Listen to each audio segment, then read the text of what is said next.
சத்தியம் நீதான் சகலமும் நீதான் நித்தியம் என்னில் நிலைப்பவன் நீதான் அருணாச்சலா உனை நாடினேன் அருணாச்சலா உனை நாடினேன் சிவலீலை செய்யாமல் சிறு ஏனையாட்கொள்ள சிறிதேனும் தயவோடு அருள்வாயப்பா சிறிதேனும் தயவோடு அருள்வாயப்பா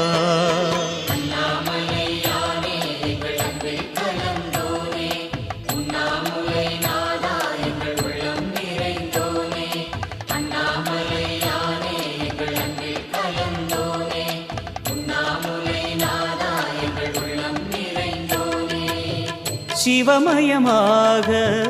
தெரிகிறதே சிந்தையில் சிவயோகம்